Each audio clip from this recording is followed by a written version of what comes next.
tolong download ya. Di sini bisa dilihat di sebelah kiri atas ini ada tulisan R 2021B. Jadi MATLAB itu tiap tahun mengeluarkan 2 versi ya. Versi A itu di setengah tahun pertama kira-kira gitu ya. Versi B itu ada di setengah tahun kedua dikeluarkannya ya. Untuk juga bisa sih ya, lihat langsung. Tapi kita bisa tulis di sini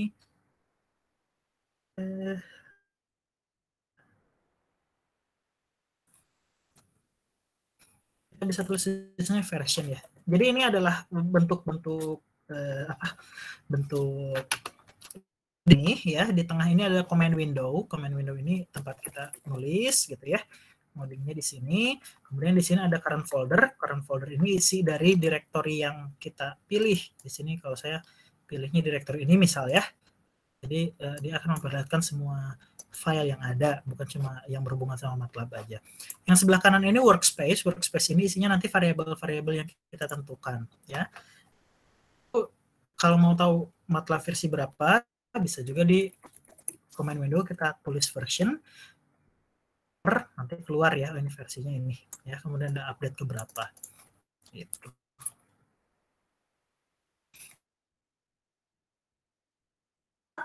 Laboratori ya, matriks laboratori itu program ya untuk simulasi sebetulnya ya. Kalau saya biasanya pakai simulasi, pakai untuk simulasi, analisis dan sebagainya ya, untuk pengolahan sinyal digital ya sebagainya ya. Nah nanti di tahun depan ya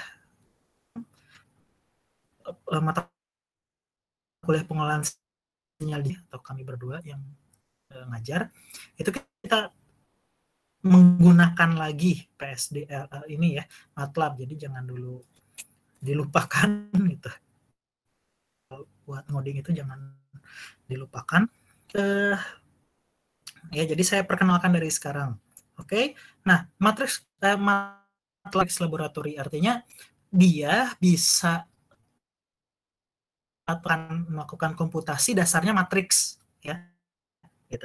Dan saya pikir semuanya di semester sabar linear kan ya. Isinya matriks doang. Ya, Anda akan menggunakan itu sedikit banyak ya. Menggunakan pemahaman lah terkait dengan matriks dan vektor di sini gitu ya. Kalau yang labnya yang itu ya. Jadi kita bisa memasukkan atau variabel, misal variabel x ya. X itu intinya misal sinyal, kita mau bikin sinyal XN. Ini saya sambil ngobrol ke sinyal sistem ya. Sinyal XN itu isinya 1, 2, 4, 1 misal ya. Kita bisa tuliskan gini, 1, 2, 4, 1, bisa seperti itu. Nanti ya akan menghasilkan X-nya 1, 2, 4, 1 ya. Matriks dengan dimensi 1 kali 4 ya kan. Gitu. Kalau kita mau tahu panjangnya berapa, kita bisa pakai fungsi length ya. X 4 gitu ya. Nah, kita juga bisa membuat matriks, misalnya matriks A ya. Matriks A itu kita mau bikin misalnya matriks 3 kali 3 ya, isinya 3, 3, 1 ya. Itu baris pertama ya, isinya 3, 3, 1, kemudian kita bisa berikan titik koma 2, 4, 6 misalnya, titik koma lagi 8, 7, 9 misalnya gitu. Nah, keluar akan ada matriks ya, matriks dimensinya itu 3 kali 3 ya. Saya nggak tahu bisa nggak length ya kalau ini. Tapi apa ya? Kalau length di matriks itu apa artinya ya? Nah, ini adalah 3 kali 3 ya, artinya barisnya 3, kemudian kolomnya 3 ya. Nah, sekarang kita bisa mengambil ya atau memanggil satu elemen dari matriks ini ya. Contohnya saya mau saya mau ngambil elemen baris kedua. Kalau saya tekan enter, yang berapa? Angka berapa? 7.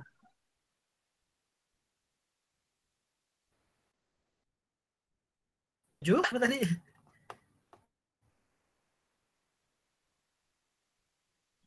Saya, Pak. Oh ya saya, oke, makasih ya saya.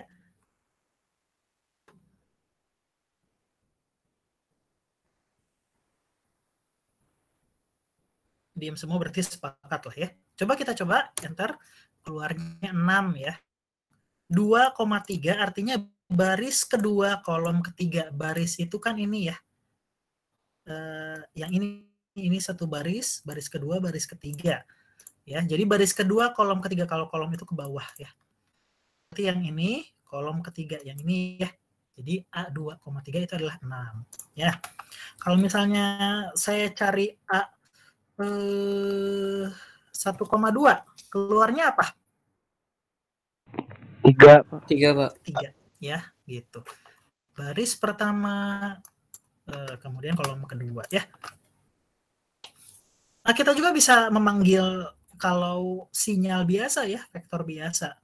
Jadi kita bisa panggil X yang kedua gitu. Yang 2 ya.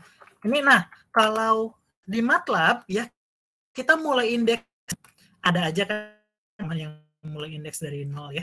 Dan secara di sinyal dan sistem ya, secara matematis indeksnya bisa mulai dari berapapun kan, dari minus juga bisa ya, dari negatif sekian gitu bisa. Tapi MATLAB ini cuma bisa mulai dari 1.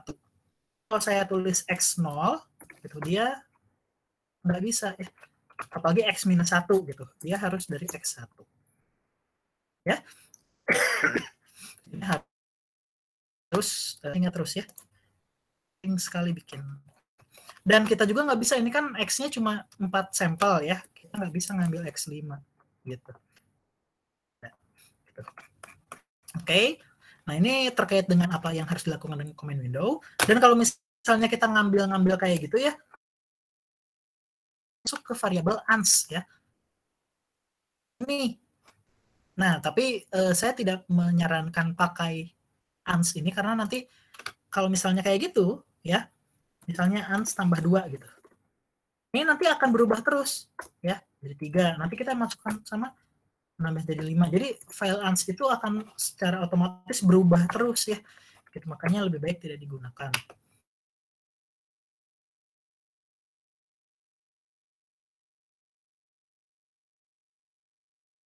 Variabel Y sama dengan 3 contohnya gitu.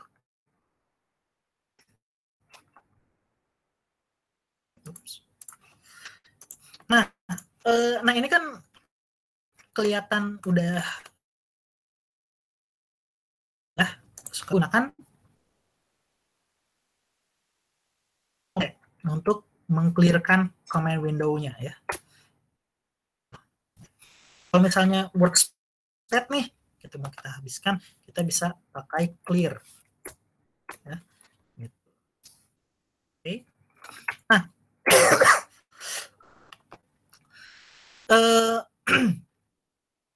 kita ya kalau misalnya ngodingnya di sini gitu, setiap habis ya dibuka lagi hilang ya semuanya. Jadi kita harus bikin untuk nge-save filenya. Pakai apa? Bisa new script ya. Cuma kayaknya nggak sebasi ada new script. Tapi bisa klik new, kemudian klik script atau Ctrl N ya. Gitu. Oh ya, kalau misalnya nanti download, sudah download atau yang belum download ya. Untuk yang belum download, pakai MATLAB-nya jangan yang kejauhan ya versinya ya. Jadi misalnya pakai yang 2017 ke atas ya. Ke atas. Untuk yang sudah download tolong cek versinya, kalau misalnya kurang dari 2017 kalau bisa sih ganti ya sama yang 2017 gitu.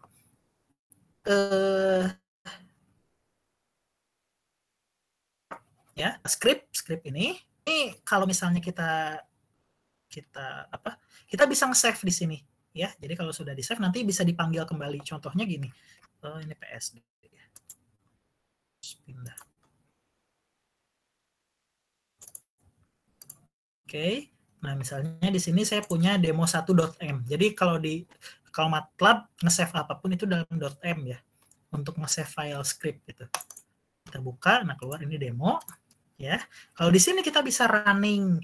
Kalau mau running semua langsung klik run ini atau F5. Di sini ya saya ingatkan dulu ya. Ada tanda persen, artinya satu komentar ya. Jadi komen. Anda pasti sudah sudah uraya seenggaknya ya. Kalau misalnya di dasar pemrograman mungkin ya, kalau misalnya kita lakukan atau ya biasakan selalu kasih komen ya di beberapa tempat yang supaya orang lain yang bacanya bisa ngerti, oh ini fungsi atau script ini buat apa gitu ya. Nah, ini saya kasih judul ini demo pertemuan 5 ya di komennya. Kemudian nah ini kebiasaan saya aja sih, saya biasanya selalu mengeluarkan 3 ini. All itu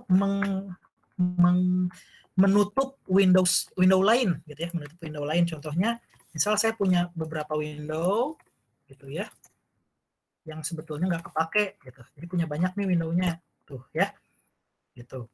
Oke, yang tidak terpakai lagi, nah saya bisa close all di sini ya, sehingga tidak ada lagi window yang lain selain window yang ini. Kemudian clear tadi sudah ya, workspace-nya hilang. Kemudian CLC menghilangkan, membersihkan comment window ya. Saya biasanya selalu lakukan ini. Kita dan ini ada lambang persen 2 kali, ini menandakan section yang berbeda, bagian yang berbeda. Artinya apa? Artinya saya bisa running per section saja. Caranya klik ini atau Control Enter ya. Section pertama ya yang biru ini bisa ya. Kemudian nah ini saya bisa, yang pertama kita lakukan atau biasanya saya lakukan itu definisikan dulu waktunya ya. Misalnya n kan biasanya kita waktu discrete itu dari n ya, pakai n lambangnya. Misalnya dari negatif 50, berarti kita tulisnya titik 2 gini ya. Nah, saya bisa tuliskan gini ya. Ini adalah sampelnya, saya run section ya. Nah, nanti dia akan keluar 101 buah angka ya, mulai dari negatif 50 hingga 50. Ini bisa diklik 2 kali keluar nanti ya. Bisa close. Ya. Nah, tapi ini kan saya harus bilang nyampah ya, gitu. Nggak perlu kita mengeluarkan ini di comment window ya, gitu, daripada kita terus. Nah, kita bisa menyembunyikan ya, kita bisa menyembunyikan ini dari comment window dengan cara koma gitu. Jadi kalau kita klik run section di sini, nah ini tidak keluar di sini, tapi di workspace tetap ada ya, gitu. Saya ulang lagi ya. Nah, ini workspace-nya kosong nih ya. Saya klik. Nah, ini jadi ada ya, ada di workspace variabelnya, tapi di sini tidak ada. Nah, dengan cara yang sama sekarang kita definisikan xn-nya. Misalnya xn-nya adalah sin 2pn per 10, artinya dia punya periode fundamental sebesar 10 sampel. Kita klik run section. Nah, ini keluar x-nya ya. X karena dia berhubungan dengan n ya, nilai X berhubungan dengan nilai N. Artinya panjang X akan sama dengan panjang seperti itu. Ya. Gitu. Oke. Nah, selanjutnya plotting. Ya. Yang namanya plotting, saya biasa tambahkan figure ini, intinya nambah window baru ya. Itu aja. Tidak ya. Kita bisa menggunakan fitur plot sebetulnya, fungsi plot. Plot ini lebih sering digunakan untuk sinyal waktu kontinu ya, karena dia tersambung satu titik dengan titik lain ya. Contohnya ini kalau saya plot, jadi bentuknya gini ya, tersambung titik satu dengan titik lainnya gitu. Oke. Ya kalau untuk sinyal waktu discrete sih jadi aneh ya kan, karena kan nggak gini sebetulnya ya. Nah, kalau mau waktunya discrete kita bisa pakai stem ya. Jadi kita bisa pakai stem, kita tuliskan, ini sama yang mau plot, mau stem, kita tuliskan dulu variabel bebasnya, kemudian koma variabel yang terikatnya, ya. Kemudian X label ini cuma ngasih label di sumbu X, Y label cuma ngasih label di sumbu Y, ya. Kemudian kita run. Nah, hasilnya seperti ini. Ya. Hasilnya seperti ini. Oke. Nah, coba kita lihat di sini apakah betul ada 10 sampel ya, sampai periodenya 10 sampel bukan. Ya kita coba hitung aja 1, 2, 3, 4, 5, 6, 7, 8, 9, 10. Balik lagi 1, 2 ya. Gitu. Jadi kita bisa melihat ada 10 sampel periode frekuensinya, periode fundamentalnya itu. Ya. Gitu. Oke. Sedikit tentang MATLAB. Ada pertanyaan nggak sampai sini?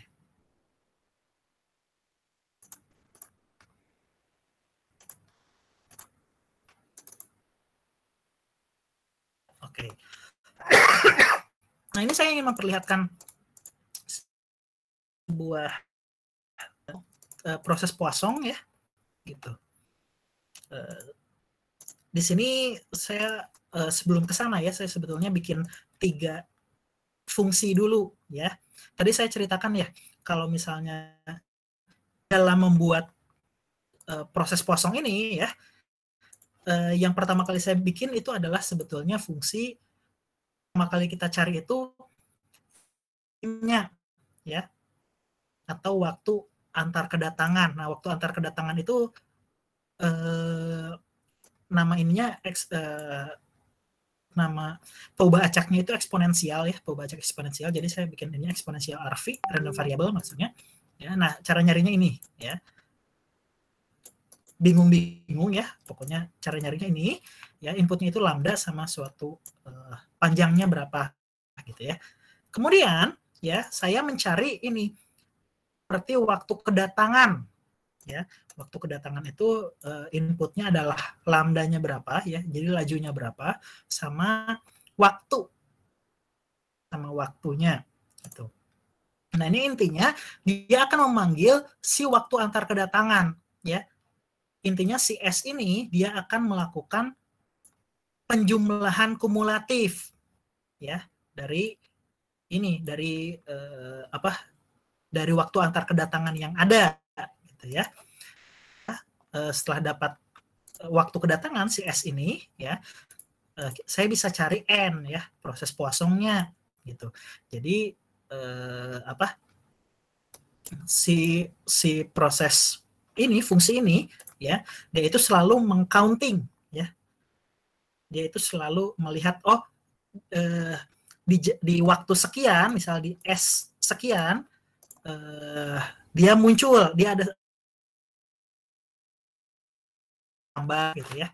Makanya di sini ada sum dan sebagainya ya. Gitu. Nah, ini dipanggil di sini ya, di fungsi ini, bukan fungsi sih, di script ini. Nah, saya misal mendefinisikan T-nya itu ya, misal untuk 10 detik ya, dengan tiap detik itu perbedaannya 0,05 second. Itu ada 0,05 second ya. Jadi kalau kan antara satu sampel dengan sampel itu cuma 1 ya. Jadi 1/3 ya 1, 2, 3 gitu. Tapi kalau misalnya kita berikan rentang ini di tengahnya, ini memperlihatkan perbedaan antar sampel mau berapa sih jumlahnya gitu ya. Contohnya ini kalau saya eksekusi ya. Jadi ada 201 sampel ya. Nilainya dari 0, terus increment-nya atau penambahannya itu 0,05 ya. 0 ke 0,05, 0,1, 0,15, 0,2 dan seterusnya. Ya, gitu. Ini bisa menyimulasikan untuk waktu kontinu ya, cukup lah gitu. 0,05 cukup. Kalau mau lebih banyak ya 0,01 gitu ya. Jadi makin banyak gitu dan seterusnya. Misal 0,05 aja dulu. Kemudian saya pilih lambdanya mau berapa? Misalnya lambdanya 5, lajunya berarti rata-rata 5 gitu ya. Kemudian NT Ya, ini berarti proses Poissonnya itu saya panggil tadi ya, panggil si fungsi tadi Poisson proses, ya, lambdanya adalah ya lambda ini, ya, kemudian si T yang saya inginkan ya ditulis di sini ya, T-nya berapa, gitu. T-nya itu yang mana, gitu ya. Nah, kemudian saya plotting ya, saya plotting biasa, saya pakai plot karena di contohnya kan plot ya, waktunya kan kontinu gitu. Bukan plotting, hasilnya seperti ini, ya, gitu. Dan kalau kita misalnya nggak saya close ya, kalau misalnya kita lakukan lagi plotting ya, ini eksekusi lagi, walaupun lambda dan T-nya itu sama persis ya, nilainya akan sedikit berbeda. Ya, akan ada perbedaan antara yang pertama sama yang kedua. Mengapa? Karena ya random ya, acak gitu. Tapi kita bisa melihat karena lambdanya 5, artinya per detik lah ya. Per detik itu kan berarti rata-rata ada 5 orang yang datang misal gitu ya. Kalau ini toko swalayan, lajunya 5 orang per second, ya per second lah ya. Orang per jam yang datang. Berarti dalam 10 jam harus ada sekitar 50 orang yang datang ya, karena sekitar jadi nggak pas gitu kan. Kalau di yang figure 1 berarti yang pengulangan pertama itu cuma sekitar 40 ya. Kalau ini sekitar, ini berapa ya, saya bisa klik di sini, oh ada 54 ya. Kalau kita nanti dia keluar, oh dia ada 55 ya, tapi sekitar 50 tuh, 52 ya, klik dengan 50 gitu. Dan bisa kita ubah, misalnya lambdanya bisa kita ubah. Nah, dalam 10 jam ya, ini kan T-nya masih sampai 10 ya, kita bisa bisa saja berarti ekspektasi kita ya sekitar berarti 100 orang lah ya, gitu, sekitar 100 orang yang datang. Nah, di sini kita bisa lihat yang datangnya ada 101 orang ya. Oke. Dan ini kalau misalnya mau lebih kecil, misalnya ini cuma waktu observasi aja sih, tiap berapa jam kita mau observasinya ya. Kalau di sini 0,05 berarti setiap 0,05 jam. Kalau kita mau tiap 1 jam ya bisa aja ya. Tapi bentuknya jadi gini nanti. Cuma 1 jam ya. Gitu. Cuma ada 10 titik di sini. Bisa juga kalau misalnya kita mau lagi ya, observasinya lebih cepat lagi ya, itu jadi bentuknya gini nanti. Ya. Gitu. Oke, masih sekitar 100 ya. Terus ya, dan sebagainya gitu. Ini adalah proses Poisson. Sampai sini ada pertanyaan?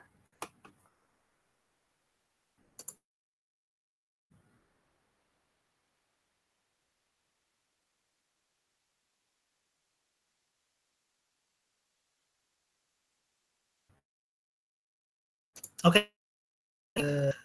Udah saya upload atau saya upload ke kelas masing-masing ya, sehingga bisa ini bisa yang tambahkan gitu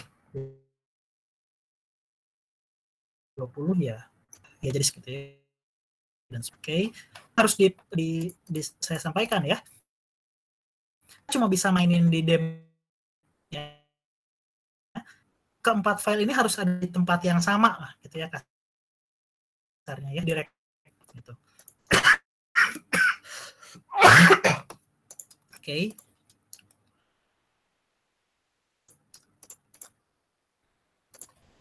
Untuk MATLAB-nya cukup ya. Nah, kita lanjut masuk ke sinyal dan sistem.